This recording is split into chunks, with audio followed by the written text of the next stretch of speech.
Hello, PMC fans. I am Kohona Gone, your analyst this week for the PMC Week 8 recaps. Now, for those of you wondering where RG has been and what's happened, right after he got over his last technical difficulties, once again, he is having problems, and so I will be filling in for him for the rest of the season.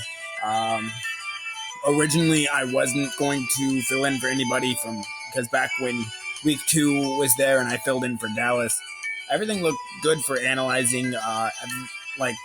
It looked great.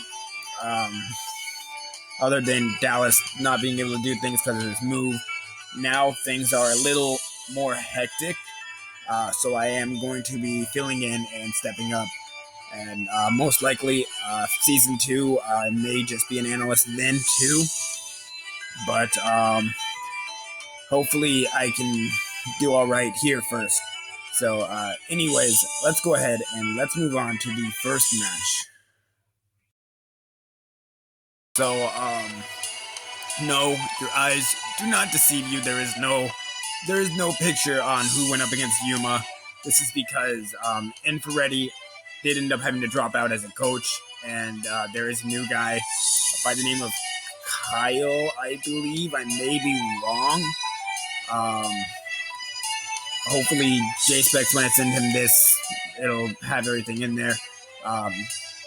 Only thing is, I did not personally watch this because at the time of this recording, I'm a day late on sending it to JSpecs. I was supposed to send it to him yesterday, and 2 videos were not up. I wanted to give him time, but I don't want to keep him waiting for too long. So I don't know what happened this battle, but Kyle was able to get a win for the Pittsburgh Felix. I don't know if he's keeping the name. There was no logo on the spreadsheet, so I'm assuming he's changing his team. I may be wrong. Again, JSpecs, hopefully he'll have the correct team name in the description below. Anyways, the second battle that was not uploaded on time was Phantom Base of the Cleveland Cavaliers being able to do pretty well with High Dragon from what it looks like against Stab of the Chicago Sacred Fire, getting a clean 4-0 victory. Something that Phantom really needed. He's at the bottom of his division. He needs to get those wins. Stab needs to also start getting some wins because he is currently in the same division of the top person in the league. So if he wants to make playoffs, he's really got to kick it into gear. Again, I didn't see this one, so I can't say very much on it. But this one I can. We see it is Cloud of the Jersey Devils, the top team in the league, against Kingdra Plays Games of the Kansas City Kingdras, who at the very beginning was the bottom team of the league. He was the last team to get a win. And this was extremely close. However, I feel like out of all the losses, this was the one that was most affordable for Kingdra, because Yuma also lost, and I believe he's still ahead of Phantom. I'll double check that when we get to that. So he's still in a pretty good standing for playoffs. It wasn't perfect for him. And Cloud is just doing completely amazing, being able to get 3 kills with, I think it was a choice. I want to say Choice Specs Gardevoir. I may be wrong. He may have ran Choice Scarf. I remember it was Choice in some way, because Kingdra didn't really have anything for the Gardevoir that was choiced. And it all comes down to this. Hold on. That was my bad. YouTube decided to play an ad while I was playing the Glitch X City music. Her link will be down in the description below. Hopefully, I'll let JSpecs know to link her. If he doesn't, it's his fault. Anyways, Kingdra almost managed to bring it back with the Hitmonlee. However, Hitmonlee could not hit Swampert. And so Cloud was able to get that close 1-0 victory against the Kansas City Kingless. Next up, we have the Talisman Networks versus the Misty Drapions. And this match, it went a lot different than what I expected. Misty had been having a little bit of difficulties. But this time she kind of switched it up and really just did amazing with her predictions and was able to catch the Mega Man Necroc and earthquake it, and it was dead. And Mega Man Necroc did so much work this battle too. However, when she went for the earthquake on the Mega Charizard X when he had the Sylveon out, that wasn't the best play. Nothing on her team that was left wanted to take a Flare Blitz. In fact, Flare Blitz did more damage to everything on his team at the time than Earthquake did. And because of that, Sylveon sweat. She had nothing for Sylveon. I feel like, once again, her team is just too offensive. Her only good defensive mon this week was Goodra, who is weak to Sylveon being a Dragon type. And there's not a whole bunch to say on this match. They both played really better. Misty you can see that she is improving throughout this league. And however, Dallas Manectrix, Lucky, he's a really good competitor, and he's really, really hard to beat, as other coaches have seen throughout this season. And then we have the Battle of the Australians in Sharpeeno of the Sydney Crocodiles versus Bird of the Tampa Bay Frogadiers. And this match was one of, if not the most impactful of the playoff scenarios. If Sharpeeno wanted to, Sharpeeno's only real way of getting to the playoffs was beating Bird this week. And with Lucky winning, Bird really needed to beat Sharpeeno if he still wanted to go to playoffs. And so, again, this match was just, this match may have just decided who makes playoffs and who does not. Unfortunately for Sharp, Bird, and Lucky, they are in pretty much the toughest division. It's the closest. All three of them are doing really great this season, better than some of the leaders of other divisions. But because of how tough their division is, someone, even though they did really good, is not going to be able to make playoffs. And unfortunately for Sharpeeno, it's beginning to look like it may possibly be him, as Bird has pretty much clinched his playoff spot. Not his final spot. He didn't get the round bye. He doesn't have that clinched just yet, but he pretty much has the playoff spot clinched unless he completely just gets 6-0'd the entire time. In this match, there was a very interesting star player being Cryogonal. Cryogonal did so much work in this battle, and even though it put in a lot of work, I think when Sharpeeno had lost the match, because he was in control with the Cryogonal out there, but when he went for the Flash Cannon instead of the Freeze Dry on the Alamomolo switch in, as the Freeze Dry could have possibly taken out the Kyurem Black, as Kyurem Black did have the special defense drop from the last Flash Cannon. Alamomolo would not have been able to live those hits. And so, unfortunately for Sharp, he was able to play Cryogonal really, really well, but Bird was able to just slightly overcome him and get that 3-0 victory over him. Really sucks. I feel bad for you, Sharp. You're doing really good this season, and hopefully you can still manage to make it to playoffs, and I'm looking forward to see you make it there. But this last match, Dr. V versus JSpecs. This one had a really big emphasis on who makes playoffs as well. Maybe even a bigger one than the last one. It's one of these two that has the biggest impact, because now that V has lost, he has to win his next two matches. Otherwise, he is out. and JSpecs. Him and Misty are really close now. JSpecs is coming up against Misty, I think it may be next week or the week after. I may be wrong. But if he's able to win that match, he takes control of the division. And if it wasn't for that DNP from that first week, he would actually be in control of his division right now. But unfortunately, because he did have to forfeit week 1, he is feeling some regret, to say the least. But looking at this match, Starved Primate did so much work, but not nearly as much work as Sub Excadrill. However, I feel like he may have been able to bring it back if he had not gone for the rapid spin with the Starmie against the Excadrill. Had he actually taken out the Sub, let Starmie go down, and then take out the Excadrill next turn, that would have worked out a lot better, but Excadrill just teared through his team. We see the power of the legend, JSpecs Excadrill.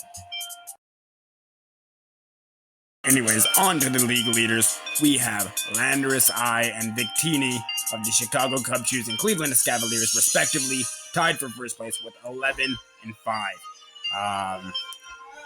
Yuma really using Landorus I really well, and despite being one of the lowest teams this season, Phantom Base is really using Victini really well. And speaking of low teams, we have Weavile of the Colorado Rapidash, a team that has been struggling this season and still has that number 3 kill leader, finally dropping down from that top spot.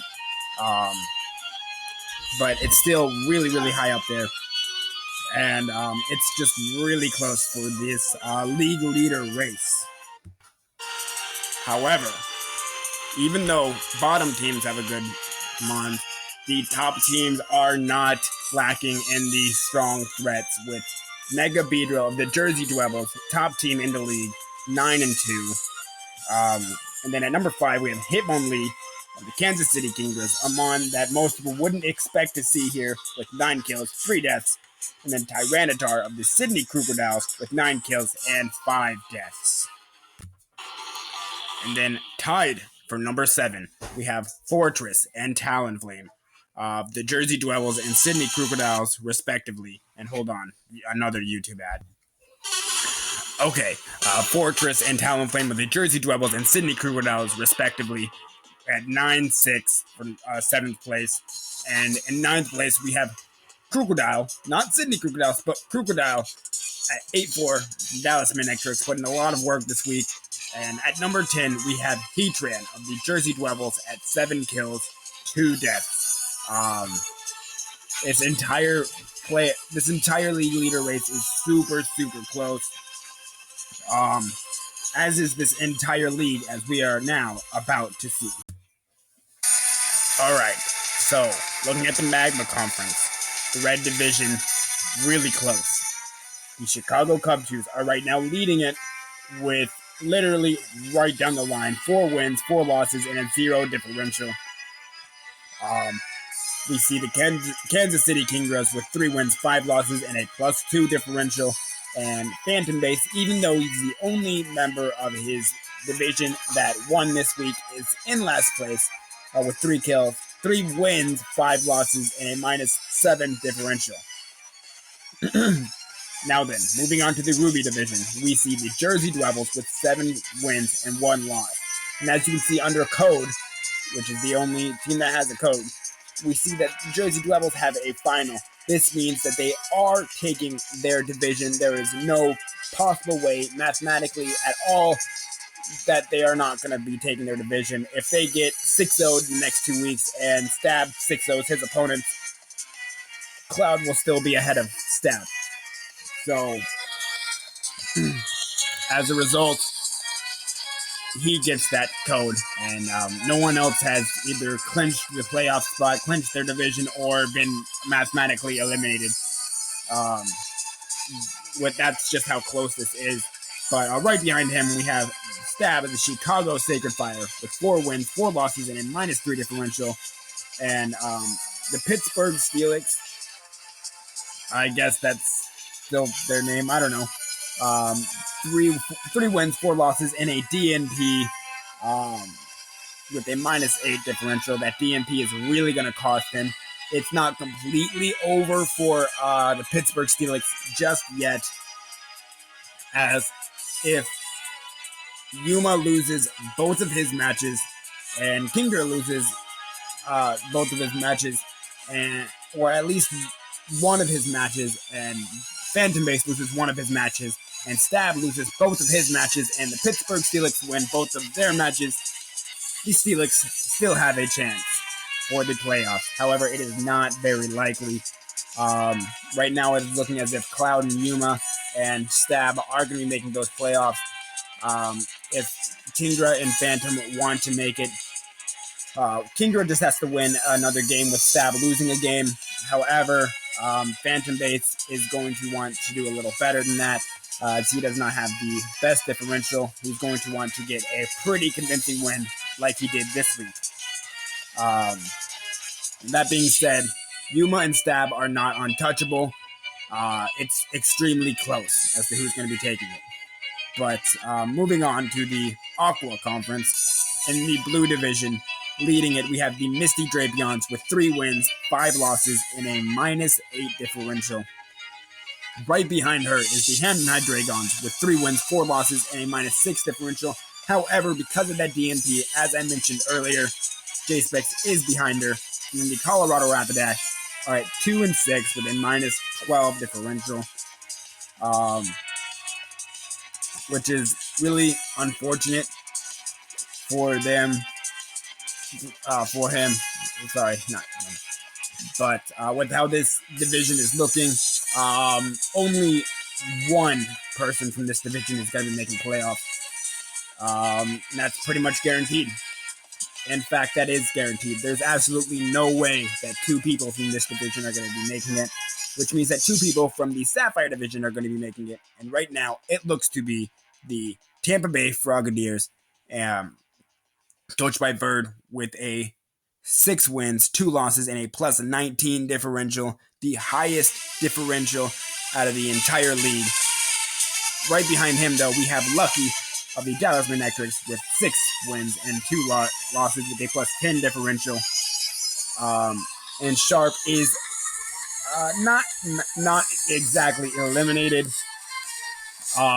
with 4 wins and 4 losses. In order for Sharp to win, in order for Sharp to make playoffs, he has to beat Lucky with a pretty convincing win, and then Lucky has to lose to Bird in the last week. I believe that's who he plays last week. I may be wrong. I apologize if I'm not. So he's not completely out of it. That being said, neither is V. If V can win both of his matches coming up, and Misty loses both of her matches, and JSpecs loses one, or if he just gets a good enough differential and wins 2 matches and Misty loses 1, V still has it. He can still take it. However, with how it's looking, it's probably going to be either Misty or JSpecs, which will be determined when they take each other on, I believe, next week. I may be wrong about that. So don't quote me on this. But congratulations to Cloud for making playoffs. And anyways, guys, I'll see you next time. I don't have a good outro like RG does. I will be thinking about that. But before I go, I would like to say that I'm testing out my recording software right now.